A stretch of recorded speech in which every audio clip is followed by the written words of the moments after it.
Conosci? No! Ma non conosci mai niente. No, se no cosa sto qua a fare? No, cioè, anche te un po' ne parli però dei brani, mi sembra. Sì, però quindi... in realtà non li conosco mai. No, ma non è vero. Neva. Ma non buttarti giù così in questo modo.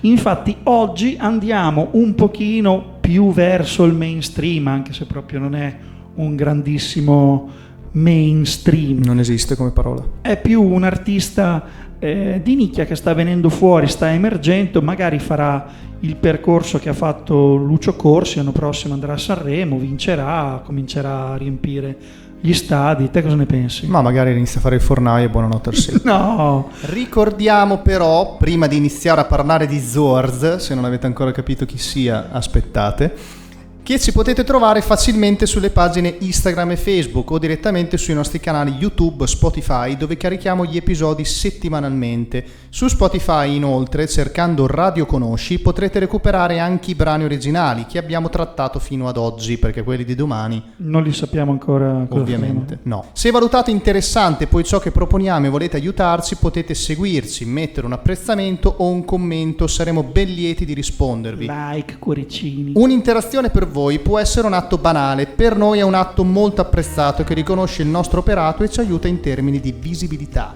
Like, cuoricini. Direi che possiamo presentare il brano odierno, ovvero Stella di Giorgio Poi, secondo singolo dall'album del 2019 Smog, seconda opera solista dell'artista multiculturale ma di nascita piemontese. Ma dici di più di questa multiculturalità. Romano di adozione, Giorgio Poi, nome d'arte di Giorgio Poti, nasce a Novara e trascorre parte dell'infanzia a Lucca. Vai Zorz. Appena ventenne si gioca la carta londinese, dove si diploma in chitarra jazz. Nel frattempo dà vita ai Vado in Messico, coi quali pubblica il fortunatissimo album Archaeology of the Future, che li lancia in un tour per tutta l'Europa e anche negli Stati Uniti d'America. Fasburo! Il progetto assumerà in seguito una nuova forma sotto il nome di Kairobi. Nel 2013 vive tra Londra e Berlino, guardando all'Italia da lontano e subendone il fascino di cui la distanza lo impreziosisce. Così inizia a scrivere alcuni brani in italiano. Ne viene fuori un disco di canzoni d'amore personali, malinconiche, dal titolo Fa Niente, uscito per Bomba Dischi a febbraio 2017. Bomba. Per definire in una frase lo stile e le idee di Giorgio rispetto al suo lavoro, è interessante riportare quanto detto da lui stesso in un'intervista alla Repubblica rispetto alle influenze avute dalla musica inglese, tedesca, belga, croata, lituana, slovena E poi? giapponese negli anni. In realtà mi ha influenzato al contrario, vi dirò. Ha fatto sì che per me la musica italiana diventasse qualcosa di esotico. Ero completamente al di fuori dalle canzoni del mio paese, quindi per me è diventata una specie di nicchia, un paradiso, una piccola oasi lontana da me, con cui però avevo un contatto fortissimo. Belle parole. Dopo varie collaborazioni con artisti quali Car Brave, Luca Carboni e aprendo concerti di Coma Cose e i Pop X, che non esistono, arriviamo alla fine del 2018, dove pubblica il brano Vinaville, un inedito che anticipa l'album Smog, pubblicato l'8 marzo 2019, prodotto sempre da Bomba Dischi, da cui viene anche tratto il singolo La musica italiana, scritto e cantato con Calcutta, e il singolo Stella, proprio il brano che andiamo ad analizzare oggi. E dunque andiamo a Stella. Dormire è la radice quadrata di quando si muore. Un iceberg è il fratello maggiore di un ghiacciolo al limone. Immagini, paragoni ed equivoci. Giorgio poi comincia ad introdurci al significato del brano con la sua voce costantemente effettata da un chorus.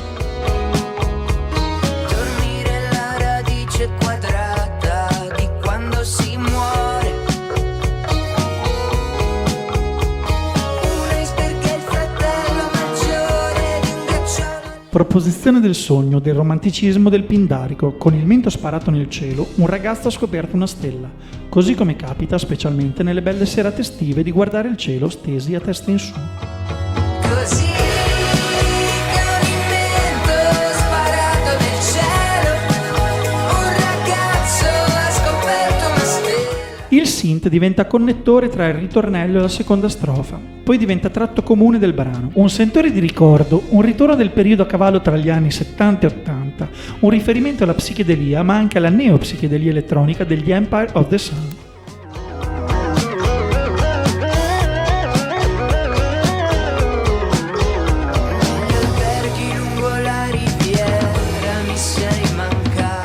Nel pre-ritornello arriva un mood malinconico che ricorda vagamente il primo concato, Oliva Ingraziani di Firenze o Lugano Dio, in cui viene avvicinato l'immaginario dell'iniziativa personale verso l'ignoto.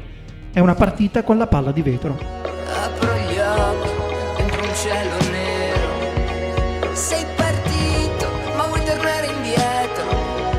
È una partita con la palla di vetro. Nel ritornello continua il gioco degli equivoci, perché la stella bramata in realtà non è altro che un aereo della EasyJet. E guarda come brilla la fortuna che c'è.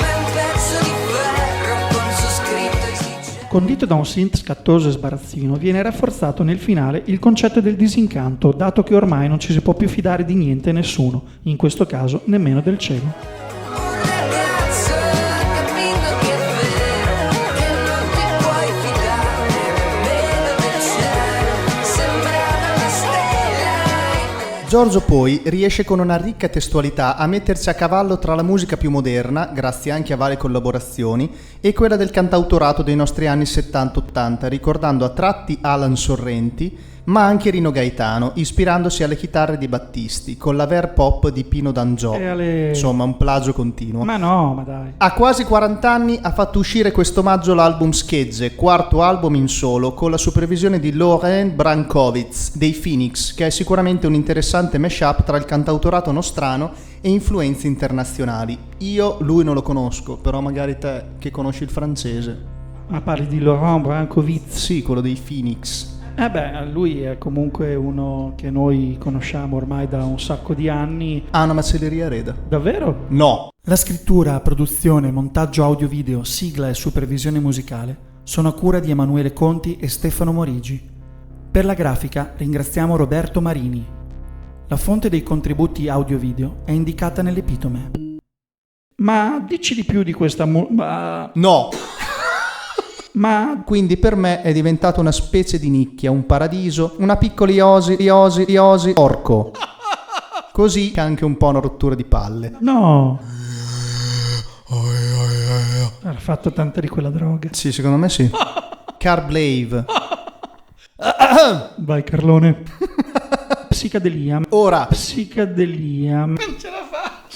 Ma perché è difficile, dai. Firenze o Lugano, addio. Questa sembra una bestemmia. Dopo la voglio sentire. Oddio. Giorgio poi riesce con una ricca, è stato difficilissimo. Dai che ce la fai, riprenditi. Seghino. Ora. Laurent Brankovic. Laurent. Vabbè. Laurent. Ho la lingua completamente bloccata. Che cazzo sto dicendo? Lo faccio tutto da capo. No. Ripeti tutto da capo. No.